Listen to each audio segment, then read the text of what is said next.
All right, Derrick Henry, 3 straight games with 50 or fewer rushing yards, which is absolutely insane, Jay. Does he get back on track against the Texans? It's been brutal. Yeah, I called this a month ago.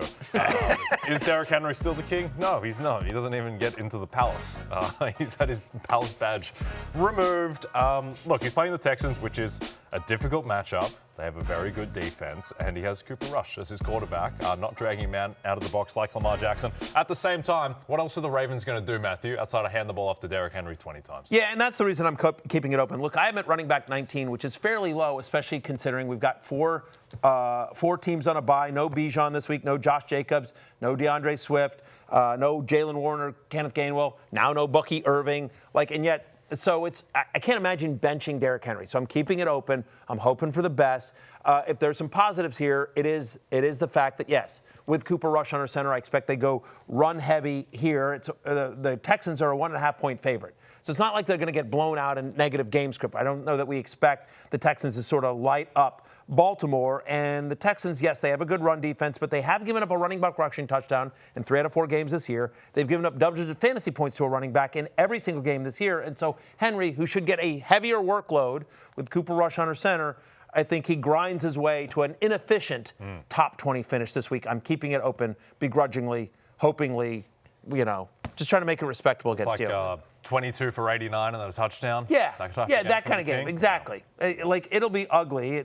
He'll average 3 yards a carry, but they give him a ton of work. And so top 20 finish, and maybe I stay within, 25 points of Connor. That's all I'm hoping this week. Stop it. Another running back on our list. He's going to kill me. I have 4 players on the bye, including my quarterback. Yeah, I same, by the way. Wow. I buys and I have injury.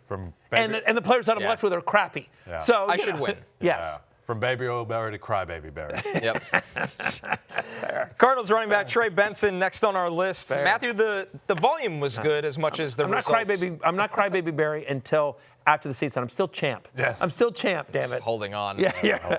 Like me with my hair. You're literally in a cardboard box holding on to your Burger King crown. Yeah, exactly. With me like a hair. I'm hanging on for dear life. I still got a little bit. It's like I won't go full bald. I'm balding. That's what I'm the same with the champ. I'm hanging on for dear life to past glory. Goodness. Are you still starting Trey Benson? Because the volume was good, but maybe not the results people were hoping for. An injury flag as well with Trey Benson. Yeah, a little bit.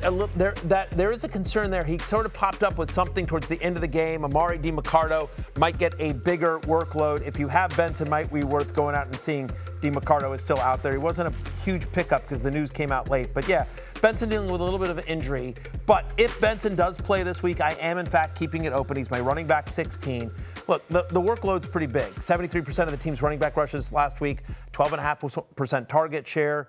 And this Titans defense, pretty favorable. 4th most fantasy points to opposing running backs. In their 4 games, Jay, they've given up 7 touchdowns to opposing running backs. 7 in 4 games. I like Benson's odds of getting into the end zone, assuming he plays here. Yep, Cardinals 8-point favorites. That's really the only thing that matters here. He's an RB1 for a team that's favored by over a touchdown. Yeah, but keeping it open. We'll keep an eye on his status throughout the week because he is in question with a knee injury, although it doesn't seem overly serious at the moment. Yeah. We'll see. Another running back, the results have just not been pretty, Matthew. Isiah Pacheco. He's got Jacksonville. Season high 12.8 fantasy points in week 4, so finally some signs of life. But it's been a split backfield as well as not as a good one. Yeah, a split one that's been bad. Pacheco has been so bad, I'm surprised he's not on my team, to be perfectly honest. One of the few bad players I managed to avoid. Yeah, I probably should trade for him. Look, I'm closing it out. He's running back 34 for me. 0 goal line rush attempts. Not involved in the passing game. Under 7% target share. Last week, played 37% of the snaps. That was a season low. Had a 22% rush share, also a season low.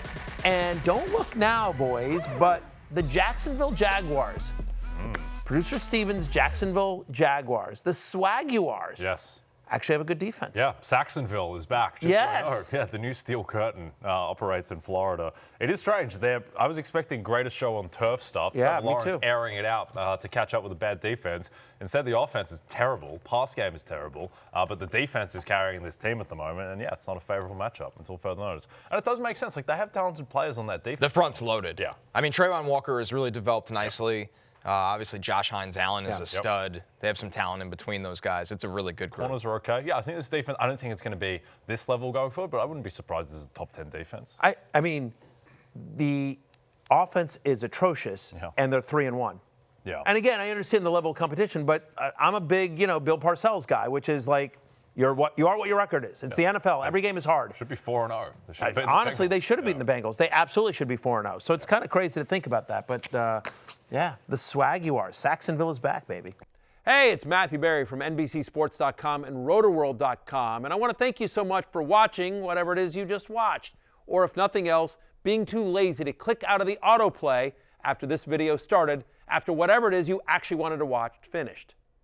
But now that you're here, I'd like to take a moment here to ask you respectfully now, okay? I'm asking you respectfully to subscribe to the NFL on NBC YouTube channel.